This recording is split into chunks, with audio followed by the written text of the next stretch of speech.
Salutations, c'est Discard et on se retrouve pour ce 7e et dernier épisode de la description des différents sponsors de Gazland. Aujourd'hui, on va voir Rusty et les trafiquants d'alcool, et c'est tout, puisqu'il y en a que 13, donc ce sera le dernier, mais il sera peut-être un petit peu plus long que les autres, donc voilà. On va voir tout de suite qu'est-ce qu'ils ont de spécial chez Rusty. Je vais prendre dans l'ordre aussi droit que je peux. Ce véhicule ne prend pas de jetons de danger pour la règle articulée s'il choisit un gabarit qui n'est pas droit. Ça s'adresse aux véhicules qui ont des remorques.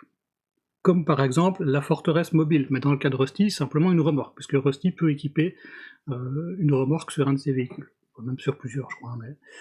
Alors qu'est-ce que c'est que cette histoire? En fait, quand on roule avec une remorque, quand on tourne, on se prend du danger. Mais pas Rusty, on va voir ça tout de suite, on va voir toutes les règles qui parlent de la règle articulée. Donc cabine et remorque, c'est simplement pour nous dire qu'on a la cabine qui tracte la remorque, c'est deux entités différentes. Donc on a la cabine qui est à l'avant, la remorque qui est à l'arrière, et entre les deux il y a un attelage. Voilà. Équiper un véhicule articulé, simplement quand on met une arme sur un véhicule articulé, on doit choisir à l'avance si l'arme est sur la cabine ou si elle est sur la remorque. Et quand on place nos gabarits de tir, on les place soit à côté de la cabine, soit à côté de la remorque en fonction de là où est placée l'arme. Jusque là, c'est très simple. On va voir les déplacements. Lorsque vous déplacez un véhicule articulé, la cabine se déplace comme un véhicule normal, séparément de la remorque. Puis la remorque est replacée au contact de la cabine une fois celle-ci sur sa position finale. Pour déplacer le véhicule articulé, suivez la séquence ci-dessous. Donc voilà, on commence par choisir un gabarit, comme d'habitude. Si on choisit un gabarit autre que le droit en temps normal, on se prend donc un jeton de danger. Ensuite, on place notre cabine au bout du gabarit, comme on le ferait d'habitude, on verra peut-être mieux ici. Ensuite, on va reprendre la remorque et venir la remettre au bout de la cabine, en s'arrangeant pour qu'elle occupe le maximum d'espace sur le gabarit. Ensuite, on retire le gabarit. Moi, j'ai mis un aimant, parce que j'en ai deux des véhicules avec une remorque, enfin j'ai une forteresse mobile et j'ai un véhicule avec une remorque. J'ai mis un aimant de chaque côté pour emboîter plus facilement, et voilà. Et c'est tout simple. La remorque doit autant que possible suivre la même trajectoire que la cabine lors du déplacement, c'est ce que je disais, on s'arrange pour qu'elle prenne toute la place du gabarit. Là, il y a les règles pour pivoter un véhicule articulé. Lorsque vous pivotez un véhicule articulé, par exemple pour une rotation, pivotez à la fois la cabine et la remorque ensemble, comme si c'était un énorme gros véhicule. On fait une rotation comme si c'était un bus, en fait. Mise en portefeuille. Si un véhicule articulé part en tonneau, ne résolvez pas de tonneau, mais résolvez une mise en portefeuille. Donc on a le repli de la remorque. Le joueur à gauche du propriétaire oriente la remorque dans la position de son choix, sans déconnecter ou chevaucher la cabine. Ceci ouvre une fenêtre de collision. Rotation du véhicule, le joueur à gauche du propriétaire pivote le véhicule articulé dans l'orientation de son choix, ceci ouvre une fenêtre de collision, et écrasement, le véhicule articulé effectue une attaque à 4d6 contre lui-même qu'il ne peut pas esquiver. Ensuite c'est le mastodonte, mais on verra plus tard, mais là on sait déjà à peu près tout pour la remorque, mais on va peut-être en reparler après. Là on va regarder un petit peu la suite. Courage liquide, les véhicules de cette équipe ne perdent le contrôle qu'à partir de 8 jetons de danger, ce qui est quand même une bonne chose, puisque la perte de contrôle, ça peut provoquer, non pas du coup des tonneaux, mais une mise en portefeuille, qui est quand même une attaque avec 4d6, ça peut être dangereux. Là, on a quand même un petit peu plus de latitude, peut-être un petit peu plus de temps pour se débarrasser des jetons de danger avant que ça ne devienne critique, et donc on peut en avoir jusque 8. On peut en avoir plus, mais c'est à partir de 8 qu'on a une perte de contrôle. Fêtard, à la fin de l'étape d'attaque de ce véhicule, s'il a plus de jetons danger que la somme de jetons danger de tous les véhicules adverses à portée moyenne, le propriétaire de ce véhicule gagne un vote du public. Pour chaque véhicule adverse à portée moyenne de ce véhicule, avec au moins un jeton de danger. Donc là, il va falloir s'arranger peut-être pour réussir à donner des jetons de danger aux autres. Enfin, de toute façon, tout le monde va en prendre un petit peu tout seul, mais bon, il faudrait réussir à avoir plus de jetons de danger que les autres, tout en restant proche d'eux pour pouvoir valider les votes du public. Ça risque d'être difficile, mais on verra après avec les différents avantages. Pas de limite. Ce véhicule n'est pas autorisé à utiliser les gabarits de déplacement droit. Là, on se dit, aïe aïe. Ce véhicule considère le gabarit déviation comme autorisé et trivial à toutes les vitesses. Donc on sait déjà que lui, il prend pas de jetons de danger Avec la règle articulée, s'il prend un gabarit qui n'est pas droit, donc il peut tourner sans se prendre un jeton de danger, c'est pas un souci, mais on remarque en plus qu'on n'a pas le droit d'utiliser un gabarit droit. En fait, on est les trafiquants d'alcool, mais on consomme. Et on ne roule pas droit. C'est une équipe qui va être rigolote, puisque donc on va se balader avec des véhicules qui ne font que du zigzag. C'est tout. Alors, remorque à Camelot. Cette équipe peut acheter des remorques, cette équipe doit contenir un ou plusieurs véhicules de poids moyen ou lourd équipés de l'amélioration remorque ou d'une forteresse mobile. Donc non seulement on peut acheter des remorques, mais on doit en avoir au moins une, c'est ce que je disais. Voilà. Alors il y a 3 types de remorques, c'est pas compliqué, il y a les remorques légères pour les véhicules légers, remorques moyennes pour les moyens, remorques lourdes pour les véhicules lourds.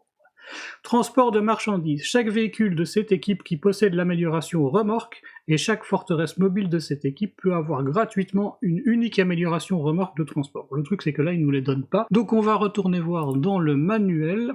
Voilà, donc là je suis à la page de Rusty, donc ça c'est ce qu'on vient de voir, on voit en plus qu'on a droit aux classes d'avantage trompe-la-mort et mécanique, on a les règles de la remorque qui nous ramènent à la règle articulée qu'on a vue tout à l'heure, et voilà, remorque de transport, donc on va pouvoir, pour les véhicules équipés d'une remorque, choisir gratuitement une de ces améliorations-là. Alors qu'est-ce qu'on a? On a le torboyau de pêche. Les cocktails Molotov de ce véhicule sont considérés comme ayant un nombre illimité de jetons munitions. Ça veut dire que si je prends l'exemple d'un bus, par exemple, imaginons qu'on contrôle un bus avec une remorque, ça pourrait se faire, hein. Ça coûte très cher, hein, mais il y aurait sûrement moyen, ou en tout cas un véhicule avec 8 membres d'équipage, ben on pourrait balancer les 8 cocktails en même temps. Ils ont tous un cocktail Molotov tout le temps. Ça veut dire aussi qu'en cas de test d'explosion, on explose forcément puisqu'on a un nombre infini de munitions. Mais avoir des cocktails Molotov gratuitement à l'infini, c'est quand même intéressant. Ou alors, on peut prendre le turbo du fond de tonneau. À la fin de l'étape de déplacement de ce véhicule, s'il cumule au moins 5 jetons de danger, il doit immédiatement effectuer un déplacement forcé vers l'avant avec le gabarit droit long. Il ignore la règle du pas de limite, du coup. Donc là, c'est vraiment c'est un turbo qu'on active. Est-ce qu'on est obligé, à la fin de l'étape de déplacement, si ce véhicule cumule au moins 5 jetons, ouais, il doit immédiatement effectuer. Ça peut être intéressant, d'autant plus que ça va pas nous rapporter plus de jetons de danger, c'est pas comme si on activait un nitro, mais en gros c'est la même règle que le nitro. Ça peut être pas mal, faut voir quoi. Pour Passifon, au début de l'étape d'attaque de ce véhicule, qu'il soit désorienté ou non, ce véhicule peut prendre jusqu'à un jeton de danger de chaque véhicule à portée courte de lui et le placer sur lui. Alors voilà, on cherchait comment avoir des jetons de danger sur nous, après il va falloir en mettre sur les autres, mais on sait déjà à peu près comment on pourrait chercher à venir se faire des votes du public. Mais je trouve que les autres sont mieux, quoi. Ce qu'on a vu au-dessus, moi j'aime bien le torboyau de pêche, les cocktails à l'infini, c'est quand même pas mal. Hein. Liqueur de maïs à l'ancienne. Lorsqu'un véhicule à portée moyenne de ce véhicule, dont lui-même, prend un ou plusieurs jetons de danger, il prend un jeton de danger supplémentaire. C'est juste pour prendre plus de jetons de danger. Marteau à bovin. Ce véhicule peut considérer que sa vitesse actuelle est la valeur de son choix jusqu'à sa vitesse max, lors des étapes de perte de contrôle et également des collisions résolues durant ces étapes de perte de contrôle. Bah oui, on pourrait dire, imaginons qu'on soit un buggy, enfin buggy c'est pas ultra intéressant, mais disons une voiture de sport, en cas de collision, on peut dire qu'on est en vitesse 6, enfin en cas de collision pendant une perte de contrôle, en vitesse 6 pour faire un max de dégâts. Ici on voit ce que nous apportent les remorques, donc une remorque légère nous coûte 4, et c'est tout, on n'a pas d'avantage spécifique. Une remorque moyenne nous coûte 8, mais elle nous donne un emplacement supplémentaire, et une remorque lourde nous coûte 12, mais elle nous donne 3 emplacements supplémentaires. On va revenir ici. Donc on se rappelle qu'on a forcément un véhicule qui tracte une remorque dans l'équipe, et qu'il ne roule pas droit. Et idéalement, il faut essayer de mettre des jetons de danger sur les autres qui sont autour de nous. On va partir sur une voiture, pour l'instant, qu'on va donc équiper de l'amélioration remorque moyenne. Voilà, c'est déjà un bon petit départ qui coûte pas une fortune. On pourrait prendre directement une forteresse mobile. Si je retire ça, je vais simplement ajouter une forteresse mobile. Bon, tout de suite, on est à 40 points. Mais on a déjà un véhicule viable avec une remorque. Si je regarde à quoi ça ressemble la forteresse mobile, en n'ayant rien mis dessus, on a quand même un véhicule qui est lourd, avec 26 points de carrosserie, c'est déjà très très bien. Mais on va pas partir là-dessus, hein. Donc on va éditer, on va remettre une voiture avec l'amélioration remorque moyenne. Voilà, ça c'est notre base, et on va regarder un petit peu les différents avantages. Trompe la mort, la rage au volant, au début de son activation, ce véhicule prend un jeton de danger. Bon, on a vu qu'on avait plusieurs méthodes pour gagner des points de danger, en voilà une de plus qui coûte que 1. Moi j'aime pas trop de jouer sur le fait de gagner des points de danger, mais faut voir, encore une fois c'est des trucs qui sont attestés sur plateau. Frénésie. Lors d'une collision résolue durant une perte de contrôle, ce véhicule gagne plus 2 dés d'attaque pour un éperonnage. Donc ça peut être pas mal, en plus qu'on a possibilité de choisir l'amélioration qui fait qu'en cas de perte de contrôle, on peut choisir sa vitesse. Donc on pourrait faire une perte de contrôle où on prend un bonus de 2 dés d'attaque pour l'éperonnage et à une vitesse de 5, peu importe à la vitesse où on est. Ça peut faire du dégât, ça peut être intéressant. Des pertes de contrôle en faisant que du zigzag, il y a moyen qu'on en subisse quand même, hein, mais bon, on va voir le reste. Foutu pour foutu, alors tout ça on connaît, hein, on a déjà vu Trompe la mort avec Slime, je crois. Si ce véhicule a pris au moins 6 jetons danger lors de son activation, alors là je me suis renseigné encore une fois, la dernière fois j'avais dit que j'étais pas sûr qu'il faille tout prendre en même temps, et en fait je crois que si, hein, j'ai posé des questions, en fait je pense qu'il faut prendre, même si on a déjà des jetons de danger qui datent du tour précédent, imaginons qu'il nous en reste 2, eh bien je crois qu'il faut prendre 6 jetons de danger en un seul tour, donc il faudrait monter jusqu'à 8 là par exemple, pour activer le truc. Donc si ce véhicule a pris au moins 6 jetons de danger lors de son activation, qu'il les ait encore ou non, ça veut dire qu'on peut prendre 6 jetons de danger et ensuite s'en débarrasser avec des embrayages, mais du moment qu'on les a pris à un moment donné, c'est bon. Il peut doubler ses dés d'attaque pour les éperonnages qu'il effectue pour le reste de son activation. C'est pas évident, mais avec un turbo par exemple, hein, on se rappelle hein, qu'avec juste en activant un nitro, on monte déjà jusque 5 jetons de danger, donc si on n'en avait pas à la base, ben, ça fait déjà 5. Le problème que j'ai avec ça, c'est que quand on regarde les étapes pour un éperonnage, la prise des points de danger vient à la fin. On calcule d'abord les dégâts et tout ça, on gère toute la collision et on prend les points de danger à la fin. C'est ça qui est un petit peu complexe dans l'histoire. Intouchable, qui coûte 4. Au début de son activation, ce véhicule peut prendre 4 jetons de danger. S'il le fait, il ne peut pas en prendre ou en défausser de quelque façon que ce soit jusqu'au début de sa prochaine activation. Donc ça, c'est bien pour se prendre des jetons de danger, mais ça ne nous aidera jamais à monter jusque 6, puisqu'en plus c'est au début de son activation, donc il faut le faire tout de suite. Et une fois qu'on a pris ça, on peut plus en prendre plus, donc on peut pas activer le foutu pour foutu avec ça. Ou alors j'ai pas bien compris. Plus balèze que toi. Si ce véhicule est impliqué dans une collision, doublez les bonus ou les malus d'éperonnage causés par la différence de poids lors de cette collision. Ça a toujours été très bien dans le cas où on joue avec un véhicule lourd. C'est clair que si on choisit de jouer avec une forteresse mobile, ça c'est bien. Berserker, déjà rien qu'avec bière, on se dit ça doit être pas mal. Pour nous, quoi, hein, je veux dire, on est quand même les trafiquants d'alcool. Lorsque ce véhicule devrait subir des dégâts en dehors de son activation, réduisez-les de 1 jusqu'à un minimum de 1, bon oui, c'est bon à prendre. Et ensuite, on va venir piocher dans mécanique, on a Trompe la mort qui coûte 2. Lors de l'étape d'attaque de ce véhicule, il peut prendre 2 jetons de danger, encore une fois, pour être considéré comme d'une classe de poids immédiatement supérieure, sauf s'il est déjà un véhicule de poids lourd. Le problème, c'est que c'est lors de l'étape d'attaque de ce véhicule.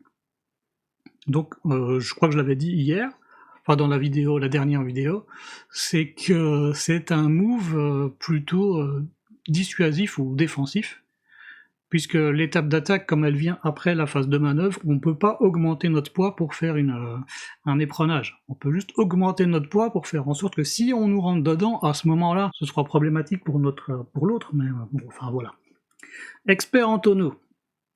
Lorsque ce véhicule subit un tonneau, il peut choisir de placer le gabarit utilisé pour le tonneau perpendiculairement au contact du centre de n'importe quelle face de son véhicule. Donc voilà, ça nous permet d'orienter les tonneaux, c'est toujours bon à prendre, mais le problème c'est que c'est bon pour tous les autres véhicules, mais pas celui qui a la remorque, puisque celui qui a la remorque ne fera pas de tonneau. Cogneur. Lors d'une collision impliquant ce véhicule, si ce véhicule annonce une réaction autre qu'esquive contre un véhicule adverse, le véhicule adverse prend immédiatement un jeton de danger. Ça, je trouve que c'est quand même très très bien. Alors, retour de flamme, une fois par étape.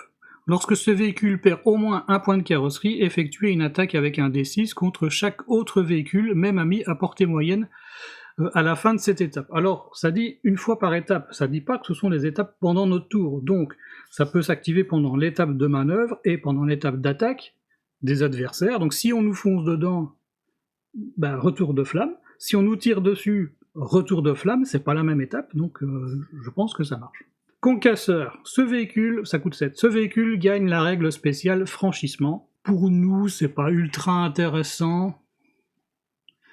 Enfin, pour nous. Si, encore une fois, ça va dépendre des véhicules qu'on prend. Si on joue avec une forteresse mobile, de toute façon, on aura la règle mastodonte aussi. On en a déjà parlé quand on a vu... C'était qui jouait ça? Ça devait être la police. Enfin, je sais plus. Qui permettait d'éjecter des véhicules sur le côté.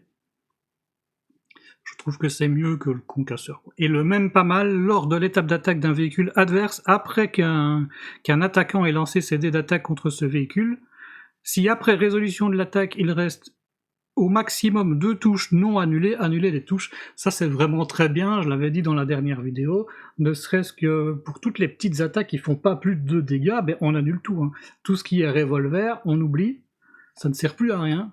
Donc moi je trouve que c'est bien, le problème c'est que c'est cher aussi. Je vais prendre ces deux-là, et on est à 32, et ce serait bien d'avoir un coéquipier quand même avec, mais bon, on va se rajouter peut-être... Je vais partir sur un buggy, on verra bien. C'est ce que j'ai fait dans ma propre équipe, avec laquelle j'ai encore jamais joué, je l'ai faite récemment. À la limite, on peut aller voir la fiche que je me suis fait, ce sera peut-être plus simple. Voilà, comme ça en plus on voit un petit peu mes fiches de véhicules, comment je les fais. Je sais pas si je vais continuer à faire comme ça, mais je rajoute un petit peu de couleur, en fait en fonction des différentes phases de jeu. Par exemple là je vois que Fêtard est en bleu. Pourquoi Fêtard est en bleu? À la fin de l'étape d'attaque de ce véhicule, bon, c'est en bleu parce que c'est la capacité qui sert à gagner les votes du public. Là c'est en vert, le courage liquide. Pourquoi? Il y en a d'autres qui sont en vert. Frénésie, Berserker, tout ça on l'a vu tout à l'heure. C'est que des passifs. On en a qui sont... Alors j'ai mis un orange pâle, parce que sinon, ça, quand j'imprime, on voit plus très bien le texte qui est derrière. Aussi droit que je peux, faut pas oublier, du coup, qu'on ne peut pas prendre de gabarit droit. Pas de limite, foutu pour foutu. Donc, pas de limite, ce véhicule n'est pas autorisé à utiliser les gabarits de déplacement droit, ouais, on avait vu. C'était quoi leur aussi droit que je peux? Ce véhicule ne prend pas de jeton de danger pour la règle articulée. Foutu pour foutu, si ce véhicule a pris au moins 6 jetons de danger lors de son activation. En fait, ça dépend du moment où les trucs vont s'activer. Les trucs où j'ai pas mis de couleur, bah en général, c'est que c'est pas ultra important, c'est des trucs qui viennent... Bon, moi, je me comprends, c'est le principal. Turbo du fond de tonneau, à la fin de l'étape de déplacement de ce véhicule, s'il cumule au moins 5 jetons de danger, il doit immédiatement effectuer un déplacement forcé vers l'avant avec le gabarit de relevant. Ça c'est moi qui l'ai rajouté, ça ne se rajoute pas sur la fiche normalement, c'est le pouvoir que j'ai choisi. Si vous vous rappelez, le véhicule avec une remorque peut choisir un avantage parmi une liste où on avait les cocktails Molotov à l'infini et tout. Là, j'ai pas pris, je sais pas, je vais tester le lance-flamme, parce que j'en ai déjà un autre avec les cocktails infinis. Voilà, lance-flamme, comme ça on voit un petit peu. Hein. Là, sur mon buggy, du coup, j'ai mis quoi? Bon, il a les arceaux, c'est normal, puisque c'est de base. Frénésie, Berserker et expert en tonneau. Donc, on retourne voir. Frénésie. Lors d'une collision résolue durant une perte de contrôle, ce véhicule gagne 2 dés d'attaque pour l'éperonage. Berserker. Lorsque ce véhicule devrait subir des dégâts en dehors de son activation, réduisez-les de 1 jusqu'à un minimum de 1. Expert en tonneau. Lorsque ce véhicule subit un tonneau, il peut choisir de placer son gabarit. Donc on oriente les tonneaux, on se prend pas des dégâts à cause des tonneaux dus aux arceaux de sécurité. Et voilà, on essaye de construire un truc comme ça, et il est équipé d'un mortier. Donc le mortier, c'est 4 dés d'attaque et c'est indirect. Donc ça veut dire que si on a une cible si on a un obstacle devant nous, on peut tirer par au-dessus. Et on a des grenades pour l'équipage. Quant à lui, bah, il a juste le lance-flamme au niveau de la remorque. Et un bélier à l'avant. Ouais, c'est vrai que j'avais mis un bélier à l'avant. Voilà, donc on a un véhicule qui coûte 30 et un véhicule qui coûte 60. J'ai une autre équipe Rusty, mais c'est une forteresse mobile. Alors à la base, j'ai pas fait la forteresse directement pour Rusty. J'ai pas essayé de mettre de l'alcool dessus, j'avais pas de tonneau ni rien, donc on la voit pas bien là, mais j'avais collé des carcasses de voitures autour, enfin bref. Alors qu'est-ce qu'on a de particulier? Bah déjà, comme je disais, c'est une forteresse mobile, donc on a 26 points de carrosserie. On est équipé d'un bélier à l'avant, ce qui nous rajoute 2 dés d'attaque et qui fait qu'on se prend pas de danger, qu'on se prend des éperonnages de ce côté-là. Et comme on a la règle du mastodonte, Là, j'avais renoté exactement ce que c'était. Et du passage en force, voilà, on peut pousser les adversaires sur le côté, donc je trouvais que c'était déjà très bien. En termes d'armement, on a les cocktails Molotov à l'infini, là, pour le coup, j'avais choisi le cocktail de pêche, là, et des fumigènes sur le côté de la remorque. Et c'est tout. Il y avait qu'un seul véhicule dans l'équipe, je jouais pas avec des coéquipiers, j'ai jamais vraiment essayé de jouer avec les votes du public non plus. Mais voilà, et donc qu'est-ce que j'avais pris comme... Donc on voit un torboyau de pêche, cocktail infini. J'avais pris cogneur lors d'une collision impliquant ce véhicule. Si ce véhicule annonce une réaction autre qu'esquive contre un véhicule adverse, le véhicule adverse prend immédiatement un jeton de danger. Voilà, fêtard, courage liquide, aussi droit que je peux, ça c'est vraiment tout ce qui est lié au sponsor. Et voilà, donc on en a terminé avec Rusty, et en même temps on aura parlé un petit peu de la forteresse mobile. Bah voilà, j'ai plus grand chose à dire dessus. Une équipe qu'il faudra que je reteste, puisque la seule partie que j'ai fait avec Rusty c'était avec ma forteresse mobile, j'ai pas encore joué avec celle que je viens de me recréer. Mais juste l'idée d'avoir des véhicules qui roulent en zigzag, parce que c'est le cas de tout, c'est pas que celui qui a la remorque, c'est tous les véhicules de l'équipe roulent en zigzag, et je me dis que ça pourrait être marrant. Sur ce, je vous souhaite une bonne journée, une bonne soirée, un bon amusement, et on se retrouve bientôt pour une prochaine vidéo. Salut!